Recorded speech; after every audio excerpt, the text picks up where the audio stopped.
when a high school boyfriend took my virginity without asking me first, I went a little crazy. I wish I could tell you now that it was a cool kind of crazy, like set fire to his car and waiting to exhale crazy, or even a cute crazy, like Carrie Underwood keying your boyfriend's car crazy. But it wasn't. Did I break up with him? No, of course not. Instead, I did Olympic gold medal-worthy backflips of logic to convince myself that I loved him, because I had to stay near my pieces. I stayed with that dude for 3 years. I withered away in silent shame all the way down to 90 pounds until I finally came clean on our living room couch to my 17-year-old brother Jim and our best friend Joe. And they leapt up off the couch and were like, please break up with him, please break up with him. Dear God, break up with this guy. And it had not occurred to me that I could do that. So we made a plan. Tomorrow I would break up with him, and tonight we would practice. Except 3 hours later, Jim found me curled up in a ball on my bedroom floor, heaving, sobbing. And he scooped me up like a baby and rocked me, and I just kept saying, how did I let this happen? I think I must be a bad person. I feel broken. I am so broken. And this 17-year-old boy sat me up, held me by the shoulders, and said, now you stop that. I don't ever want to hear you say anything like that again, because you are the best person that I know. You save my life like every day in 100 ways you don't even think count. And anything you say bad about yourself cuts into me as if you said it about me. So stop crying, and I'm gonna make you the best sandwich you've ever had in your life. That was the day that Jim taught me that words can save lives. Jim didn't see pieces when he looked at me. He saw all of me.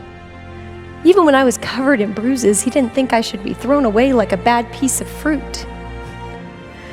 Somehow, my brother knew at 17 what most adults still don't. There are no pieces of me. I cannot be broken. I can be bruised, shaped, dented, sure. But I am always whole. My mom's life calling was very simple. She wanted to be Mama Smith. She was mom to every teenager and kid in our community. The front door was always open, the snack cabinet was always full, and you couldn't pass her in her van without her rolling down the window, waving to you and saying, hey, I see you, I know you, and I love you sky big. Her wholeness was the sun, and kids just gravitated toward it. Even when I can't feel it or see it, the sun of my wholeness may be covered in clouds, but it is never gone. And it was with me when the police told me that my mom and Jim had been killed in a botched burglary in our home. In her killer's confession, he said that he killed her because he knew that she recognized him and she wouldn't stop screaming. She recognized him because she made it a point to wave to him every day, because he was a troubled kid and she wanted him to feel seen. It was with me when the media swarmed, when the national news picked up the story, and strangers everywhere started to whisper that my life was over. It would have been really easy to buy into the look in people's eyes when they looked at me and saw nothing but debris.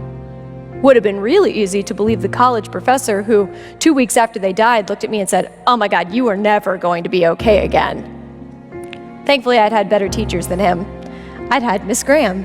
The first day of class, she didn't even introduce herself. She just launched into our first writing assignment. She said, who are you? What has shaped you? Who do you want to be? She took off her glasses. She rubbed her face. And then she very calmly walked us through the loss of her 2 sisters, her father, and her husband. The room started to spin, each of us drawn off balance by the magnetism of her trauma. With a wave of her hand, it stopped, and she said, but I'm the happiest person I know. These things have shaped me, they have changed me, but they are not who I am because they are not who I've decided to be here. So who are you? And in that moment, I tethered my heart to this perfect woman. And because of that, she was there incanting to me all through my 20s that this would shape me, but it could not break me. That I couldn't control what happened to me, but I alone got to decide what it meant.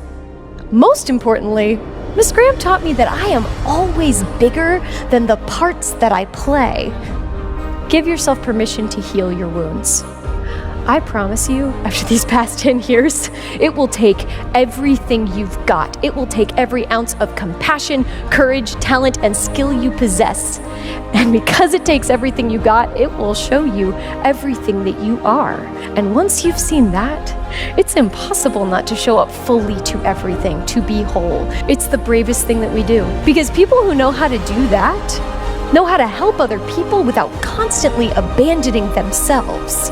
They actually know how to form a pack of whole people who know how to stand in their goodness, who see people who are hurting and don't just walk by, but get down on the ground with them and say, hey, I know how much this hurts. I know that you're bleeding, but you are not broken and you cannot stay here because anything bad that happens to you happens to me too.